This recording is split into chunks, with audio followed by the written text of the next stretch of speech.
na? May masakit ba sa'yo? Bigla lang ako nahilo.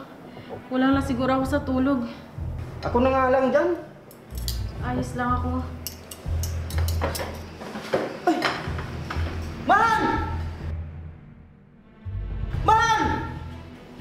Man!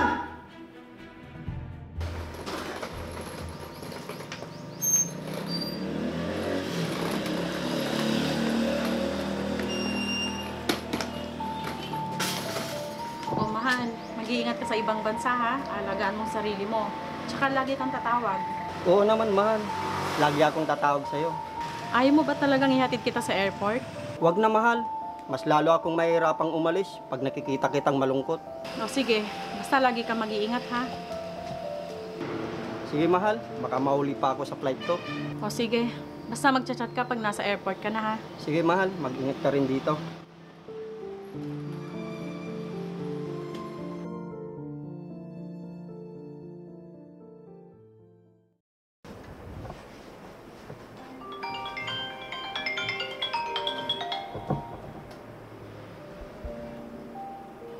Hello, mahal. Buti na patawag ka. Kamusta ka na dyan? Eto, ayos naman.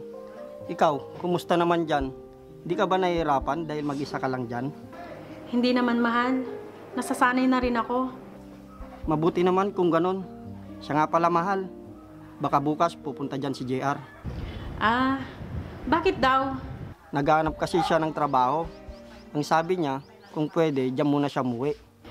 Ah, ganun ba? Bakit dito pa sa bahay? Pansamantala lang naman daw, habang hindi pa siya nakakahanap ng paupahan. Sige, pero sabihin mo sa kanya, ayaw ko siya magtatagal dito sa bahay ah. Oo, nasabi ko na yun sa kanya, mahal. Sige, papasok na ako. Sige, mahal.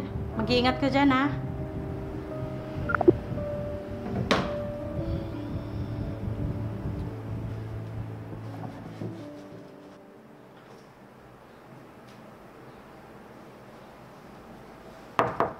Tao po!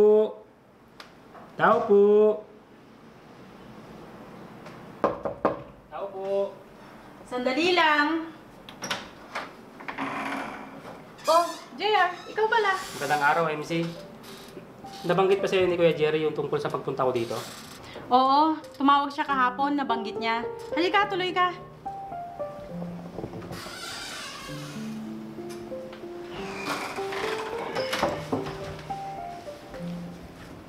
Hindi rin pala ako magtatagal dito. Pag nakahanap akong trabaho, alis din ako agad.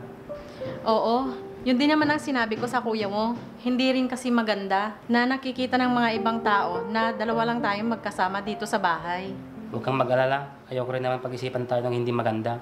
O sige na. Pupunta din kasi ako ng palengke ngayon. Wala na kasi laman yung ref namin eh. Sige. Siya nga pala, dito yung magiging kwarto mo. Dito ka na lang. Pagpasensya mo na kung medyo makalat. Ikaw nang bahala maglinis ha. Yung sa tubig at kuryente, ibibigay ko na lang sa'yo yung bill para hati tayo. O sige, walang problema.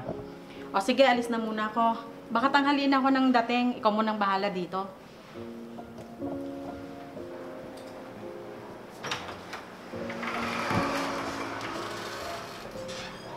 Ang laki pala itong bahay ni Kuya Jerry. Siguro malaki yung sinasabi sa ibang bansa.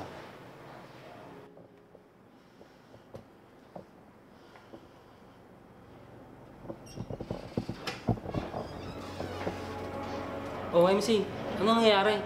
May problema ba? Ang kuya mo kasi, nung isang araw ko pa kasi siya hindi matawagan. Nag-aalala na ako. Baka kung ano nang nangyari sa kanya. Subukan mo na bang tawagan siya ulit ngayon? Sige, susubukan ko ulit.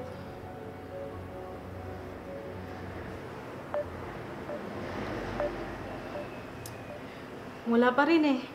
Ngayon lang nangyari to na hindi ko siya matawagan ng ilang araw. Baka naman meron lang emergency si Kuya. Wala ka bang ibang kilala na katrabaho niya para yun na lang ang tawagan mo? Wala eh. Wala naman siya nababanggit kapag tumatawag siya sa akin. Magantay lang tayo. Sigurado, tatawag din yun.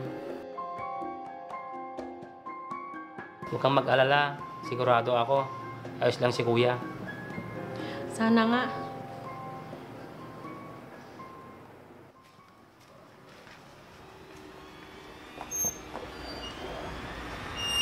Si kuya na ba yan?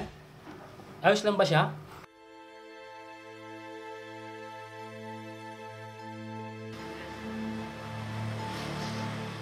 Tama na.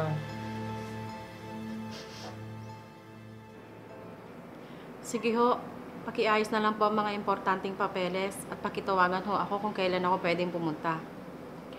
Sige ho, maraming salamat ho. MC, pwede ko pang malaman kung anong nangyari kay Kuya Jerry? Wala na ang Kuya Jerry mo, JR. Ha? Bakit? Ano nangyari?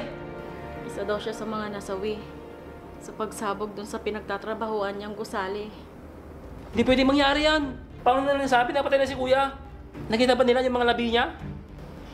Sabi sa akin ng mga kasama niya, hindi na daw nila nakitang lumabas si Jerry ng gusali. Kaya sigurado daw nakasama si Jerry sa mga nasawi.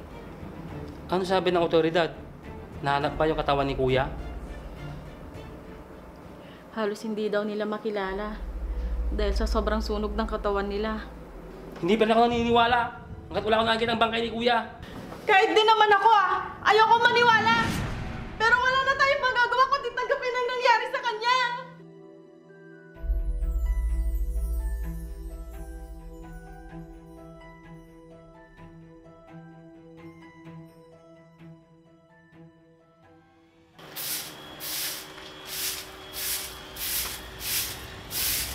Mahal.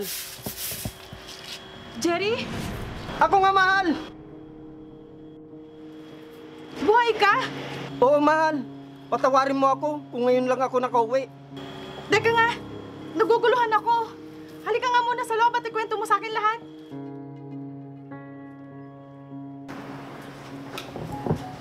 Sandali nga, akala ko patay ka na. Anong nangyari? Mahal, nakaligtas ako sa pagsabog. Tinulungan ako ng isang kababayan natin at agad akong nadala sa ospital. Hindi kita agad natawagan dahil ilang buwan din ako nagpapagaling sa ospital. Pero bakit tumawag sa akin yung katrabaho mo at sinabing wala ka na?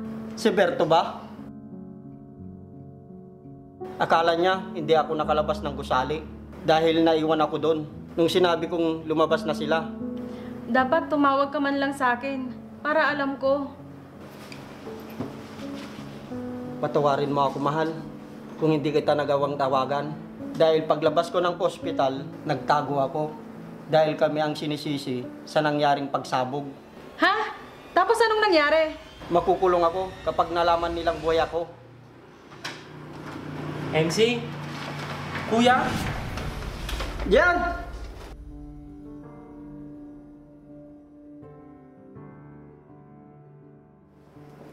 Mabuti at hindi mo iniwan ng asawa ko nung mga panahon wala ako sa tabi niya.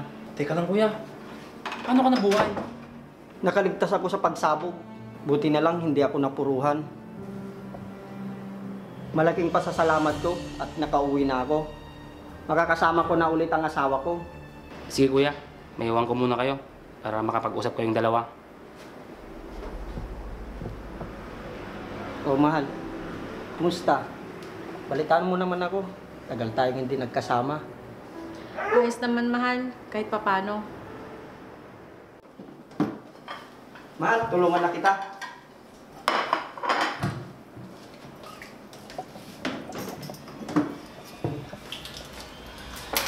Oh, mahal!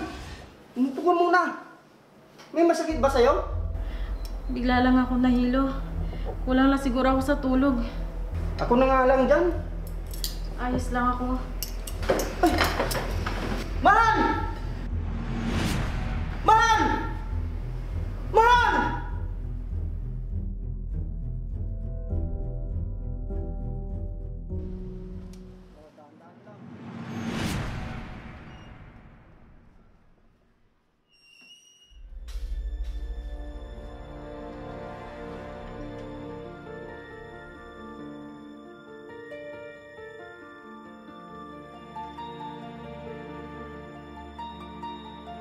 Ano pala sabi ng doktor kanina?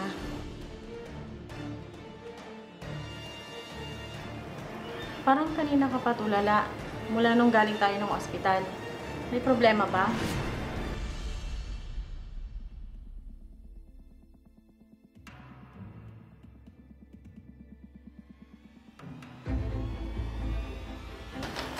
Magpapaliwanag ako, Jerry. Paano ka nabuntis? Sigurado naman ako na hindi akin yan. Dahil simula nung dumating ako, wala pa nangyayari sa akin. Ganito kasi yan, Jerry. Hindi ko naman sinasadya. Tsaka akala ko patay ka na. Kumusta ka na?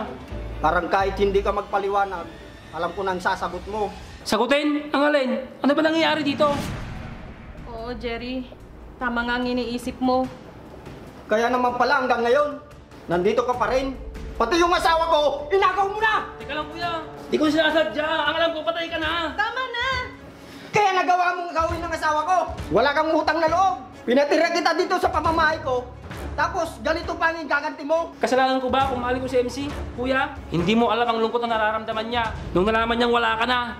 Kaya sinamantala mo naman! Sinabi na tama na eh! Pakiusap! Tumigil na kayong dalawa! Magsama kayong dalawa!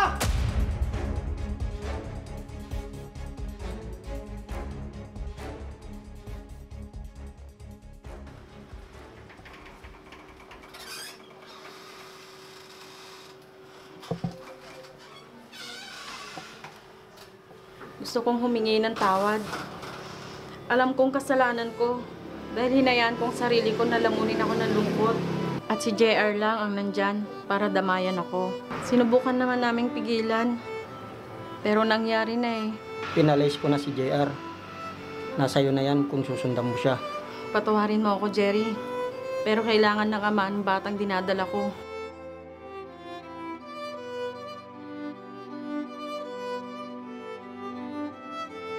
Paalam.